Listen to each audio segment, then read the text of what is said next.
Welcome to MV Live on Facebook. I'm John Gray, and you're in the right place if you want to create lasting love. This is Men Are From Mars, Women Are From Venus, for women only. And our topic today is why men cheat. So there could be a lot of angry people saying, yeah, because he's awful, he's terrible, and a lot of expletives. But today we're going to try to go to a deeper understanding of why this is a common phenomena, and why as well it's becoming more of a common phenomena as women are more independent, more on their male side, and more in the workplace, more opportunities. Women also cheat, but they often cheat for different reasons. Some research study says it's like 60-40, is that when it comes to the ratio of men cheating versus women cheating. It happens, it's always happened. It's just women often are better at keeping secrets than men are. Men want to kind of brag, show off, look what I can do. But you know, we can start dissecting this, and then we can understand why men don't call back. We can understand why men don't make a commitment. We can understand why men cheat. We can understand a whole variety of things about men by understanding our primitive biology. Okay, we have this primitive biology, and unfortunately, sometimes we're like animals. And maybe you've had animal sex. It's quite passionate, it's lots of energy and whatever. But if it's without love, it usually doesn't last. Love happens when and making love and having sex happens when the lower part of our body, the middle part of our body, our heart, and the mind is involved. The mind has an intention, has a connection, has a reason for having sex. See, so I remember I had been a monk for 9 years, celibate. I was very active sexually as a teenager, but then celibate for 9 years. And then when I came back into the world to study psychology to help my younger brother who was depressed, what happened is I started having a lot of sex. And it was like the 9 years of celibacy gave me a chance to question, well, because I wasn't like addicted to sex as most men are. And we'll talk about that later. But I was, because I'd freed myself from that addiction by taking that sexual energy and bringing it up through devotion and love and purpose, meaningful purpose. So I asked myself, what is the purpose of this instinctive desire? Now, if I'm just an animal, it's to procreate. But if I'm a human being, there's a different reason other than it feels good and other than our body says we're supposed to do this. But you know, there's a lot of things our body says we're supposed to do. If you're eating ice cream, I'm supposed to keep eating this ice cream.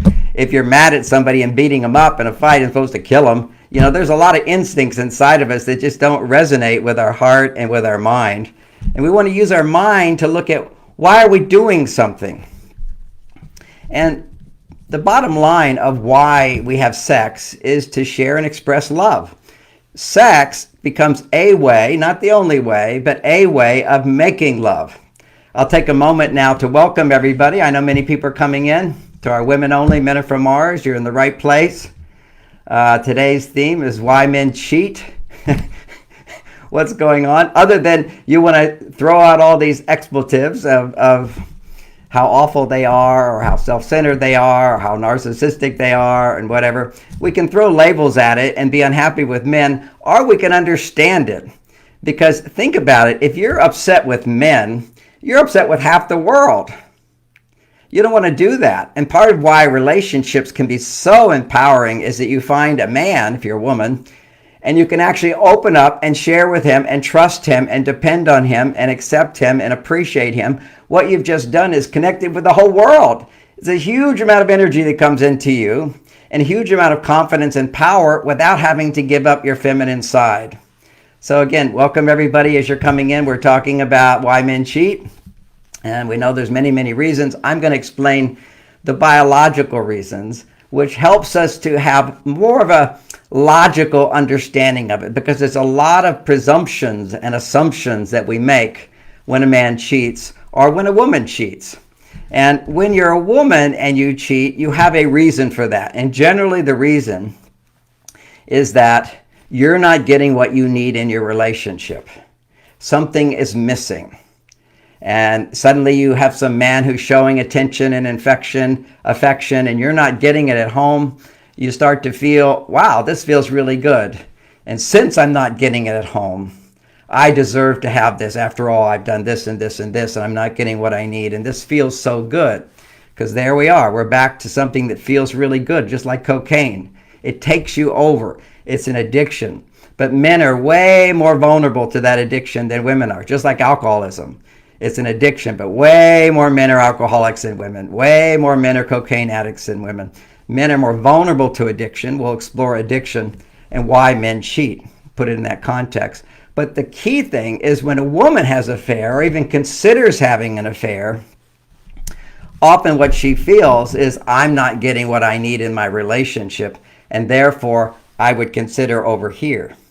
And then if he has an affair, she assumes that he's looking for it elsewhere because he's not getting what he needs in the relationship. And certainly, just as that's true for many women, it's also true for many men. But there's another dynamic that's quite common for men that has nothing to do with he's not getting what he needs from you as a woman.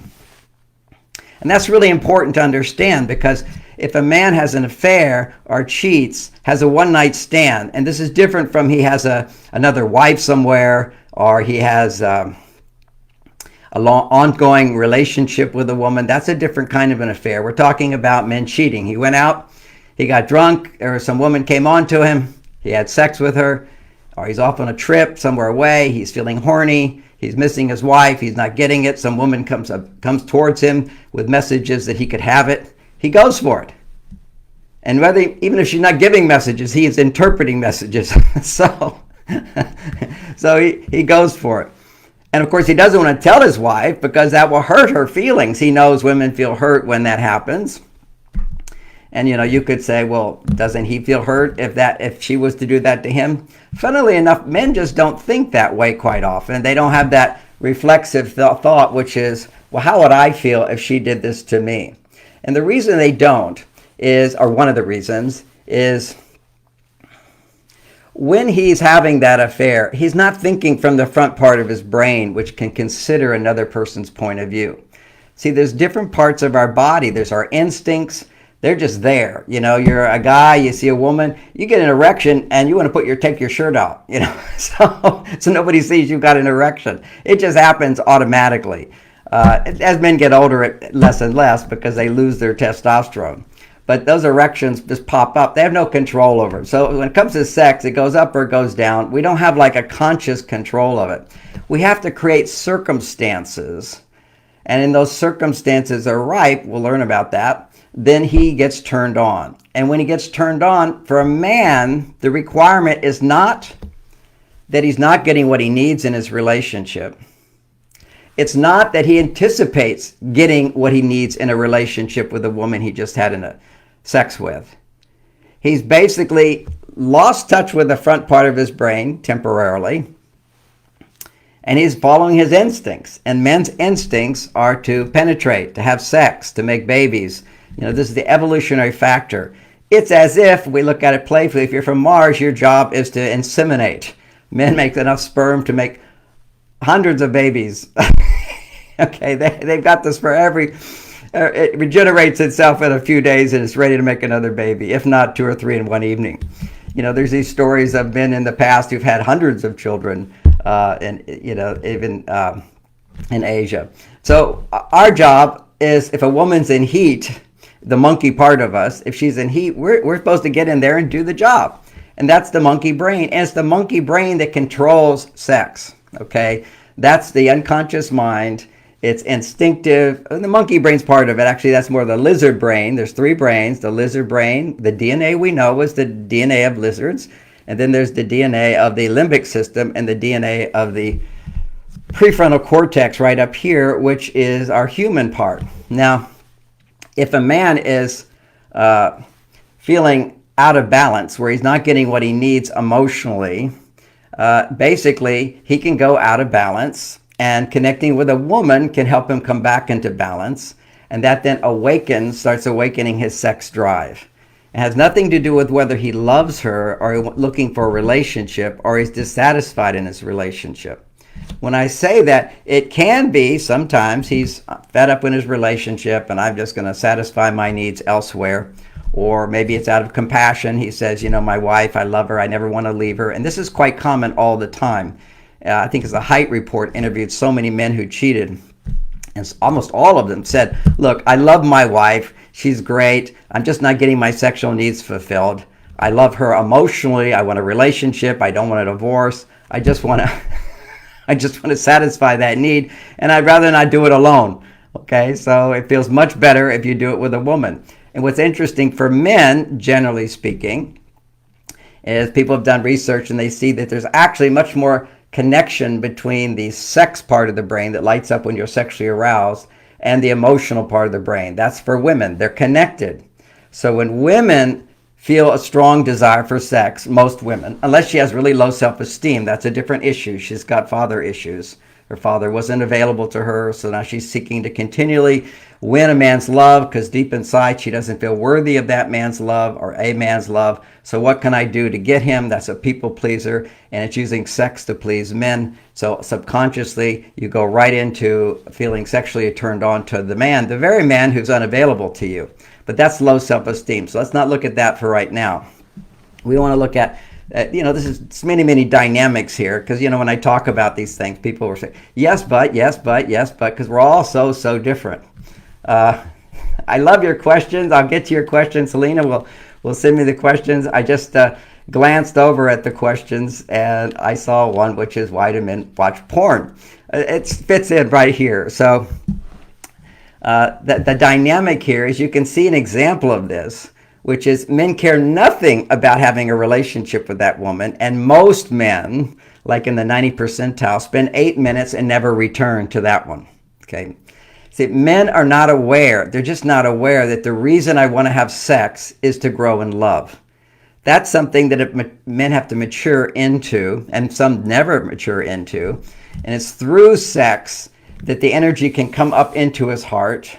And through his heart, it can go into his mind, and he can truly respect a woman as an equal. He can feel his best selfless self, which is wanting to serve. You have to realize pure masculinity, which is our testosterone hormone, and the lower part of our body wants to procreate, wants to have sex. And nature fulfills us, gives us all kinds of pleasure. Dopamine gets produced, which gives us lots of feel-good. Big reward system for having sex. When you, we'll stick with that one. Then when you get to if you don't have sex right away with a woman, and this is for your single women to know this, and this is for married women to know this in a different context, but it's when a man's having sex, sexual arousal, the energy is flowing down, okay, to his genitals. That's where it needs to start. He has to feel that gives him more testosterone arousal. And basically what his subconscious mind or unconscious mind, it's getting the message from a woman that I need to have sex to fulfill my purpose in life. This is our biology. It needs to procreate. And everything in the cells is about procreation, cell division, procreation, and so forth. And so I need to have sex. So if he suddenly goes, oh, and I can have it, I need it for my purpose, to bring forth life on this planet. He's not conscious that this is the instinctive evolutionary urge. I need it. And oh, I can have it. Well, then I want it. And now he desires it. It has nothing to do with his heart. That's the challenge for men, is they can keep having sex. And if they masturbate a lot as teenagers, they never get to experience that energy going up into their heart.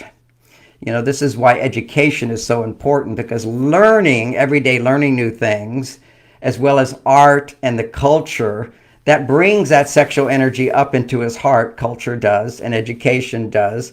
Mathematics, studying geometry, and those sorts of things help to bring his energy all the way up to the top part of his brain. And if he doesn't have that, the energy starts building up, he gets erections, and somebody teaches him, if you do this, it feels really good. And so he'll do this, and every time he masturbates and releases his energy, it's gone. It's temporarily gone and has to recover. And the problem is when he does it alone, and it's without the heart energy, without the mind energy, without relationship, without connection, what happens is it produces huge amounts of dopamine. Okay, dopamine is this brain chemical, and it's the addictive brain chemical. So basically, masturbation is highly, highly addictive, and throw in porn. And porn is such a great way of looking at, this massive addiction that's going on our planet. And it's not just men that do porn, by the way, but a large percent of people who do porn. I think it's like 60-40. Many women are starting to get addicted to porn too, because they're on their male side. When they're on their male side and they do porn, they can then suddenly experience a surge in dopamine, because universe, the biology rewards us when you have sex, because it's through sex that we make babies. But for monkeys, they're not having sex in order to make love. And that's what we have to do, is we have to understand that when men have affairs, they're just following these instincts, and it has nothing about, I want a relationship with this woman. I'm really looking forward to having that with her. I don't want a relationship with my wife. I'm reaffirming here what I've said. I know some of you come in a little late. It's good to remind everybody. It's that women, when they have affairs, quite often they do it because they're dissatisfied in their relationship, and there's some sense that I could have a relationship with this person, or I could get something from this person I'm not getting from my partner. But they're more interested, or they become more interested through having sex. So now let's come down to the teenage girl who's very immature still, and she has sex with this guy who's very immature still.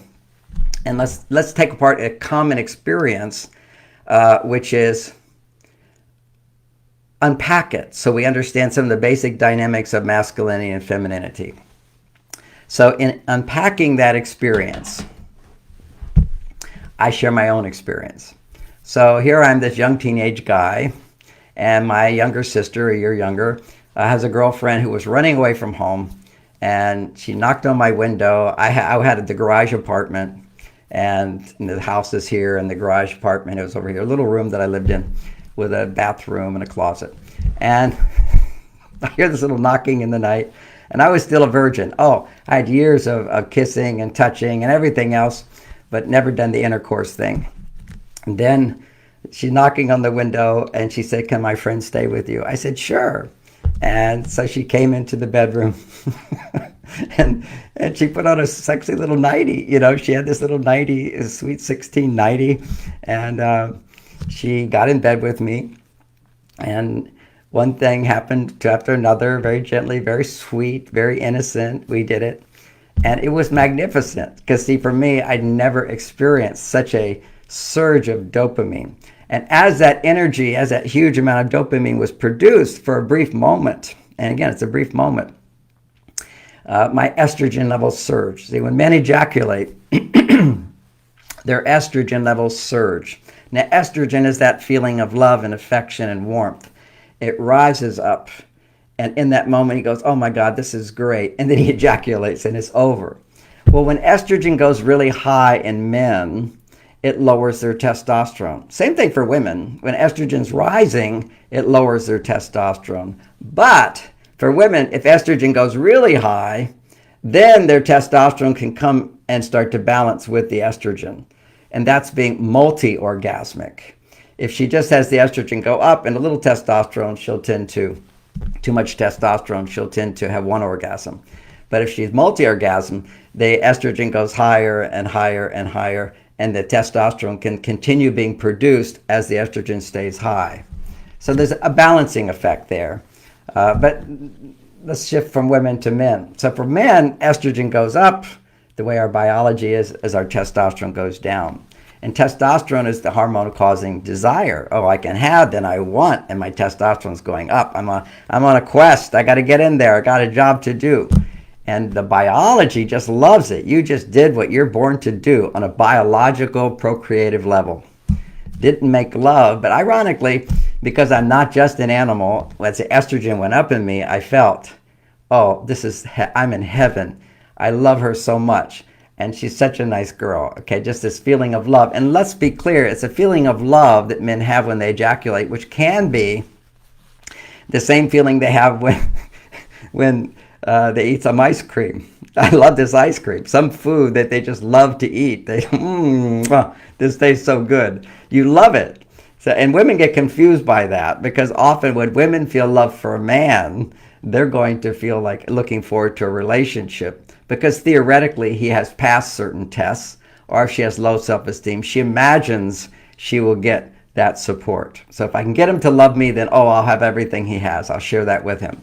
As opposed to the man who actually earns it by sharing everything with her, and she responds back and shares herself. And now you have a network, a connection, both mentally, emotionally, and then it's physical. So the dynamic here is to get a sense that for most women, if you have no father issues, and so many women do today, and our society pushes women so much into their male side, they're in the habit of going out there and getting it done. I want a relationship, so I'll go get it done, as opposed to a more feminine way of getting it done. But let's come back to the actual hormonal change that happens when you have sex. So here's this young guy. Here I'm this young guy. I don't know this woman at all. It's a little bit like porn because I don't know the lady on porn. Now, porn is more addictive because porn has no serotonin with it, no oxytocin with it. See, these are other hormones that keep everything from going too intense. It's still fantastically intense. But, you can have sunshine and go out and look, and everything's beautiful. And then you look right at the sun. Now, for temporarily, you're going to go blind, okay? Your pupils will constrict. Too much is not good.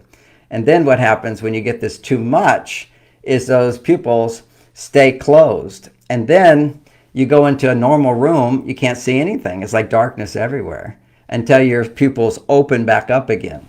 Well, that's the same thing like sex. That's the whole way of understanding dopamine, is you have this more intense experience, which is, for a man, it's having a sexual experience with a woman where there's no serotonin, there's no oxytocin, there's no buildup of relationship, which produces a sense of comfort and ease and safety and anticipation. And all it is this momentary arousal period where you see a woman on the screen without all those other hormones. It just magnifies dopamine to a super high level. Your testosterone shoots up and you feel like a lion. You're growling. You feel like a man. I remember being this teenage boy and suddenly I felt like, now I'm a man. Okay, so now I'm lying next to her and now I can't breathe. I'm very grateful for this experience. I'm feeling amazed by it, but I can't breathe. And so I move over to the edge of the little bed to sort of get away. I just needed to get away. I don't know why. It was just like a withdrawal. It just happened. And then I felt comfortable, and then I couldn't breathe. And then I had to withdraw further, so I laid down on the floor. I had to get away. Now, why did I have to get away? I had no idea then. Then I'm lying on the floor, and I can't sleep. And all these questions come up, inside of me. There's this sort of anxiousness and whatever. And then I get up, I sneak out of the room. She says, "Where are you going?" I said, I have to go visit my friend Chris for some reason. I forget now.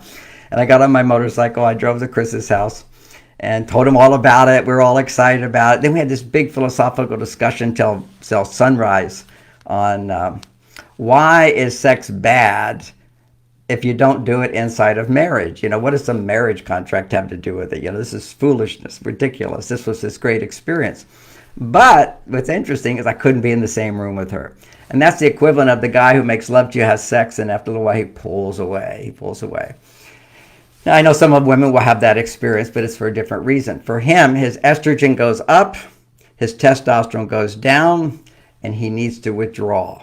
And that's the whole idea of why men don't call back, and so many times men just disappear. It's why men go to their cave. Is that estrogen, connecting with their spouse, produces a lot of estrogen. If it's too much, then it pushes his testosterone down. He needs to detach, let go, and then he can shift gears. Kind of like in a car where you have a clutch. You have to push the clutch, pull into another gear. You got to go from relationship to separation. And then when you get your testosterone back, you'll come back to that person.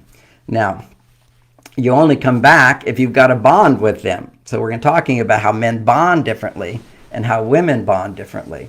So here he is, and now he pulls away. So let's take that scenario. Here's a guy takes a girl on a date. They're teenagers. He doesn't have the maturity yet to bond with his heart and his mind. Okay, he doesn't really know himself yet, but instincts are there. As soon as you got puberty, you're ready to go. So the instincts take over, and you're so hot, it's so exciting, you're touching and feels great, feels like fantastic. Then he ejaculates, his estrogen shoots up, his testosterone goes down, he withdraws. And now he associates with that girl because he has no connection with her in his heart and his mind. There's no bonding there. His only bonding was with this intense sexual experience, and he withdraws from that. And to a great extent, he's repulsed by her later. He doesn't even want to look at her. And it brings up all kinds, just looking at her makes him feel uncomfortable. Now, if he has issues about sex and whatever, that will come up as well. And that's something that men have. Men have to do the dirty job.